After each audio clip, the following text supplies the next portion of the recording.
right, Larry Krueger here from the Pig and a Pickle Krug Show with a little 49er Bears preview as the Niners go into a game they have to have against the Chicago Bears. And, of course, we're brought to you by Pig and a Pickle, the best barbecue in all of Northern California.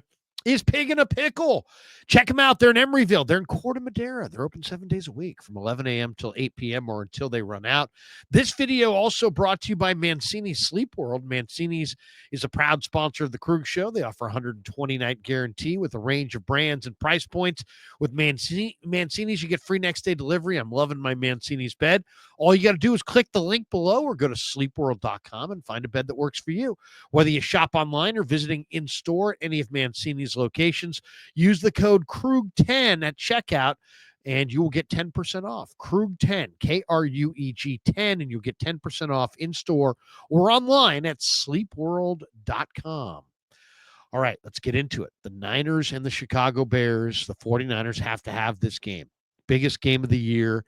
Niners need it. What has been the issue?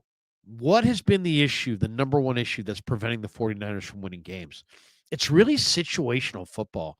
I was watching Bill Belichick this week, and he cited that, when the weather turns cold and you start to play a lot of close games in November and December, and obviously that follows into January, situational football and the execution of situational football becomes a huge key.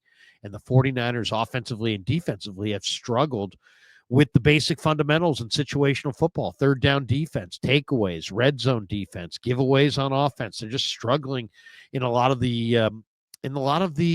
situational football elements of the game. And you can be really a strong team on offense and defense, but if you don't play good situational football, if you're not good on third downs, you can't get off the field. If you don't take the ball away, if you're not good in the red zone, these things start to catch up with you. And the Niners have been bad in situational football. And if they're going to go to the playoffs, or if they're going to make a run down the stretch, they're going to have to play and execute situational football at a much higher clip.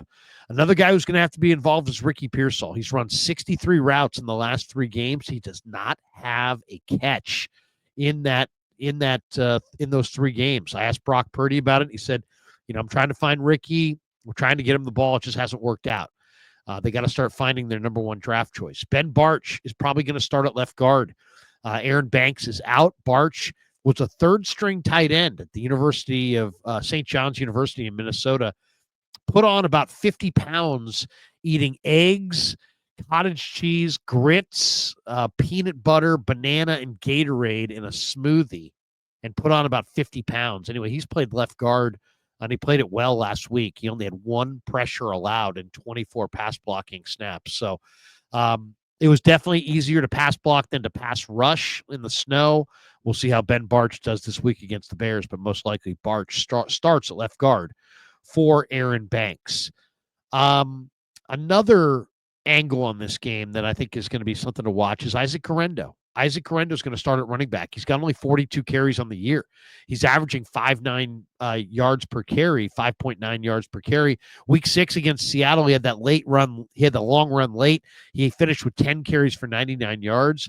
He had 14 carries for 85 yards and a touchdown against Dallas in Week 8.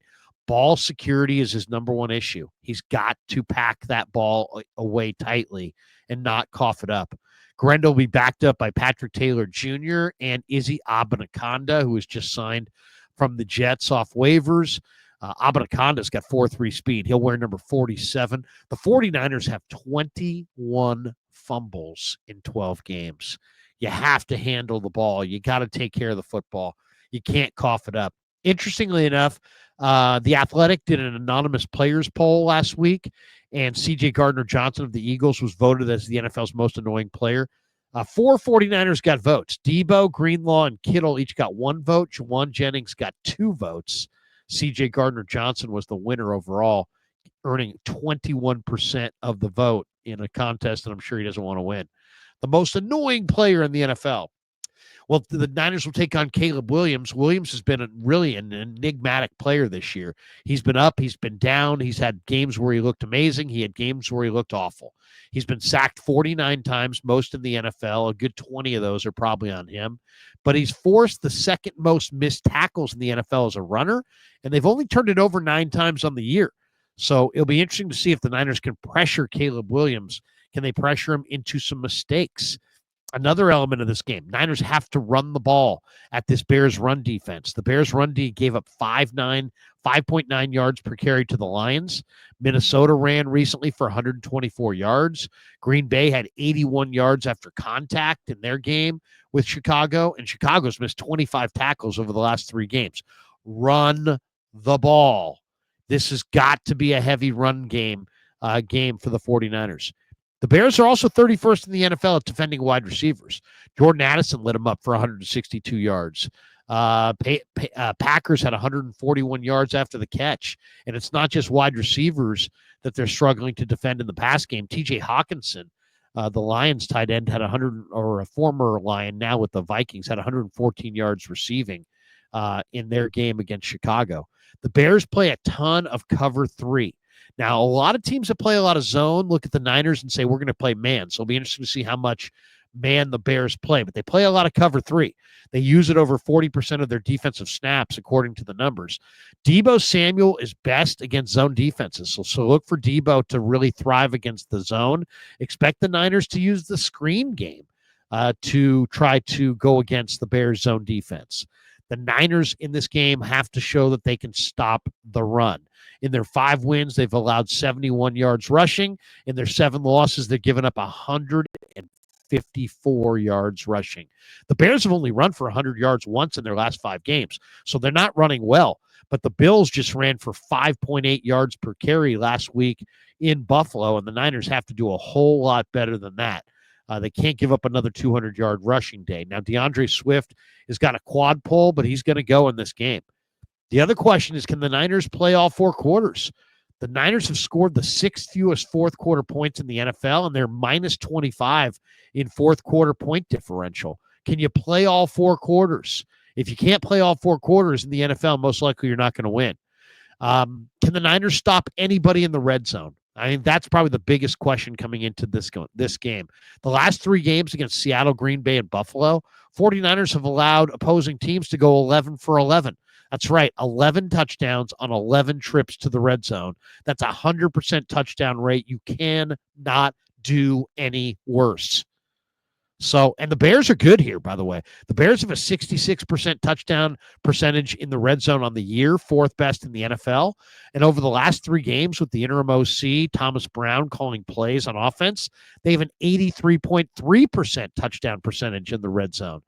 The Niners are 27th in the NFL in red zone touchdown percentage at 48.8%. They've been better over the last 3 weeks, but still, this is probably where the game tilts. Will the 49ers stop the Bears in the red zone? Can the Niners score touchdowns in the red zone? It's been a huge bugaboo all year. The Bears are not an awesome offense. They're 27th in passing yards per game. They're 23rd in rushing yards per game, and they're 23rd in scoring. But they do have some good weapons. DJ Moore is their number 1 target. He's got a quad injury, but he is going to go. DeAndre Swift is their number 1 running back. He's also got the quad injury. He's going to go. They also have Keenan Allen. They have Cole Kmet. The Bears are not without weapons. They have a number of guys they can throw the ball to. The Niners play 2 games in 5 days now. They play the Bears on Sunday. They play the Rams on Thursday. The season hangs in the balance in these next 5 days. One other note, Brian Griese, Niners quarterback coach, is set to interview for Michigan's offensive coordinator job. We won't see Dre Greenlaw in this game today against the Bears, but we likely will see him Thursday against the Rams. As far as Brock Purdy, how's Brock Purdy playing? Well, he's really run the ball quite well this year. But if you look at the numbers, he's 13th in the NFL in yards per game passing, 22nd in touchdown passes. He's middle of the pack in interceptions thrown, 7th in QBR. That's probably his highest category. 14th in quarterback rating, 18th in completion percentage. He owns a better quarterback rating, though, than Mahomes, Stafford, Cousins, Caleb Williams, Geno Smith, Prescott, Trevor Lawrence, C.J. Stroud, among others. So it's not like he's playing really bad. He has had the 5th most time of any quarterback in the league to throw because he's scrambled a lot this year. So Purdy's numbers are down overall. But I really think it's more a product of his line and his weapons than him taking any serious backslide. The injury factor is going to be another major factor in this game for the 49ers. The Niners have lost the second most games to starters, lost to injuries on the year. So they've lost 45 games combined to starters. Starters games lost by injury is 45, second most in the NFL. Kevin Givens, by the way, has gone on the IR with the torn pec. J.P. Mason's placed on the IR with the high ankle sprain. CMC's on the IR with the PCL issue in his knee. Ronnie Bell, by the way, has been signed back to the practice squad. Keyshawn Vaughn was signed back to the practice squad. Patrick Taylor has been promoted to the active roster. Nick Bosa is officially out of this game. Aaron Banks is out of this game.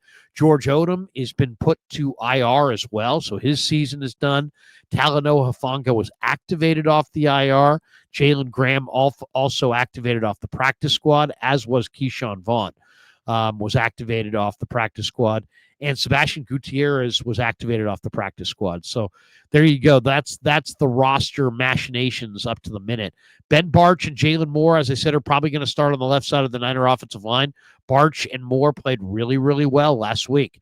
Congratulations to Curtis Robinson. He was named the 49ers Walter Payton Man of the Year Award finalist for his community involvement and dedication.